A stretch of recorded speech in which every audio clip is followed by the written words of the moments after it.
Dallas, Texas is a one radio station town. La Radio Difusora KOPY. With Spanish music and news from 6 a.m. to noon.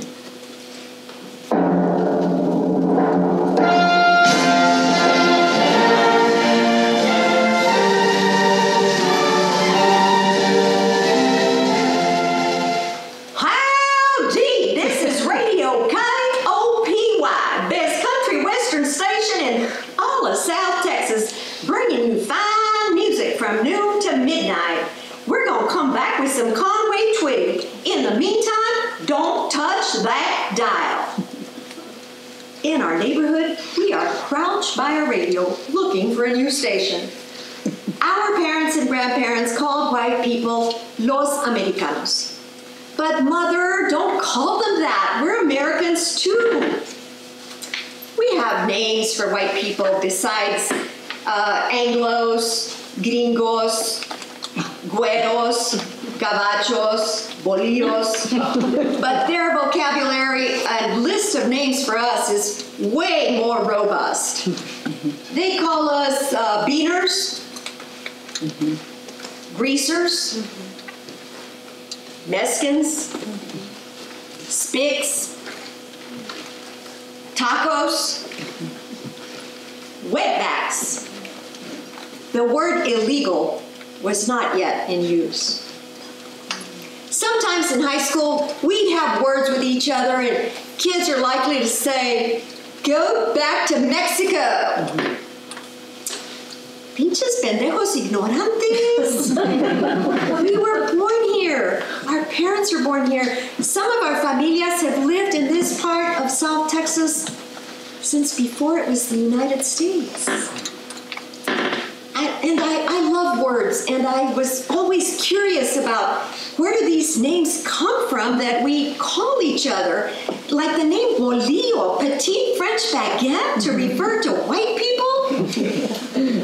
Well, that term is rooted in the tumultuous years following Mexico's independence from Spain. In the mid-1800s, the French invaded Mexico and installed a monarch. They put in Emperor Maximilian. So artisans and craftsmen came from France to Mexico City. Bakers brought with them their traditional breads and pastries.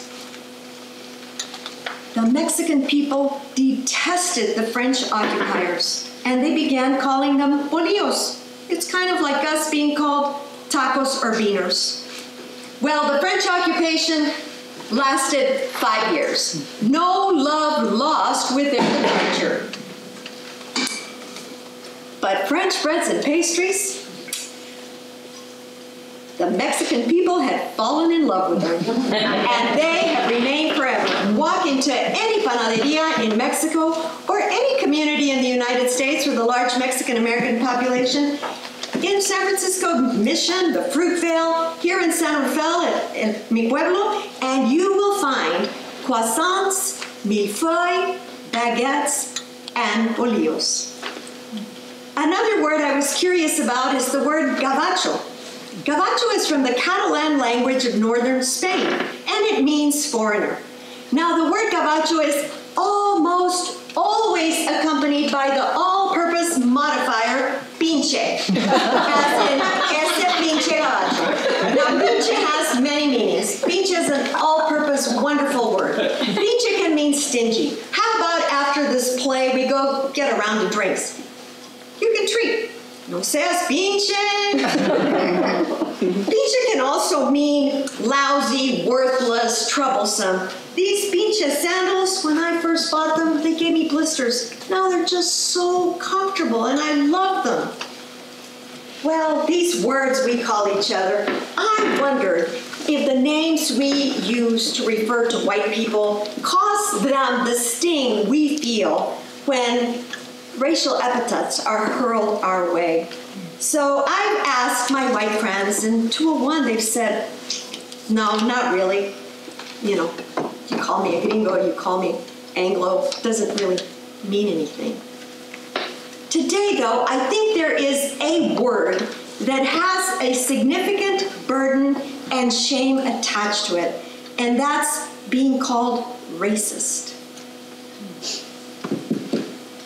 Well-intentioned people, liberals, progressive, we are loath to believe that anything we think, say, or do could be perceived as, well, racist. And that word reminds me of being in the car with my son and a few of his soccer playmates. They were Berkeley, Oakland, Rainbow Coalition of kids, and I'm driving them to a soccer game, and they get to talking about dogs. The kind they have, the ones they like, the kind they hope to get one day. And somebody says, "Tony, what kind of dog are you gonna get?" My son's riding shotgun, and he looks at me, and he seems uncomfortable. So I jump in and answer, and I say, "Here's the deal, guys. We're never gonna get any kind of dog at our house. I don't like dogs.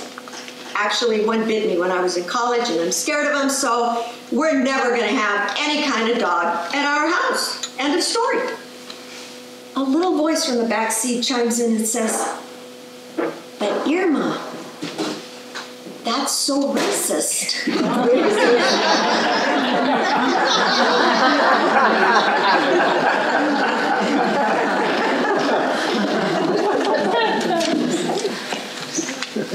Now, growing up,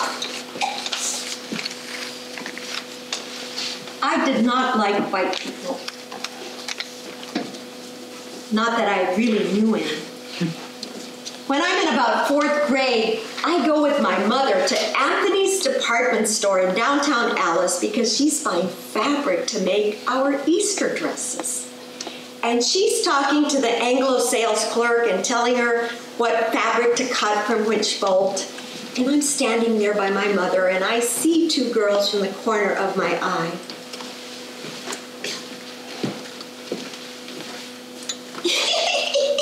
"Lady, cut the material like this." How much Spanish do you know? Probably nothing, right? At least my mother can make herself understood in English.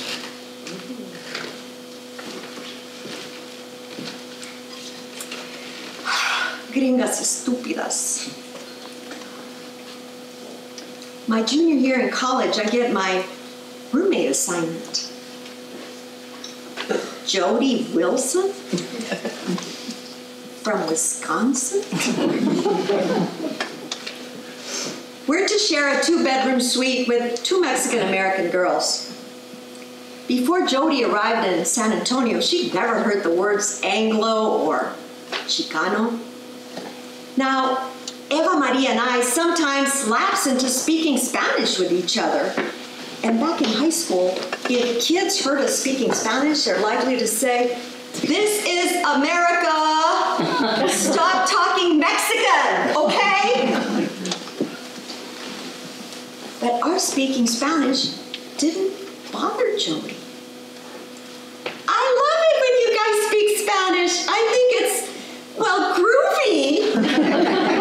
This is 1969, the age of Aquarius. And Jody is my first white friend. And she begins to demystify white people. I learned that we have things in common. End of the spring, and here she comes back. Hi,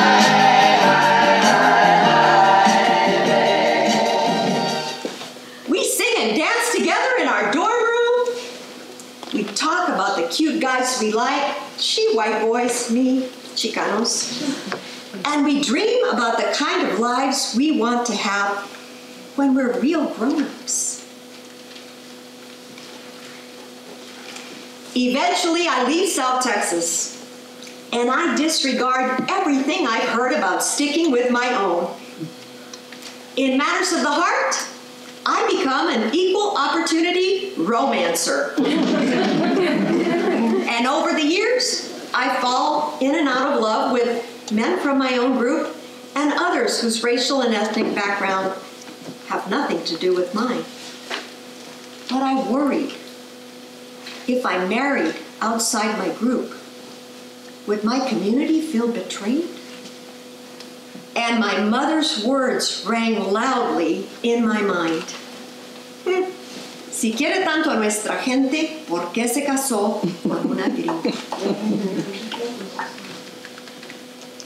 We all prejudge on different bases. Skin color, disability, class, religion, and the word prejudice, prejudicia, from the Latin to prejudge. That's all prejudice is, prejudging. And even a 10-year-old knew that my prejudging all dogs was not fair. But I think we can agree it wasn't racist.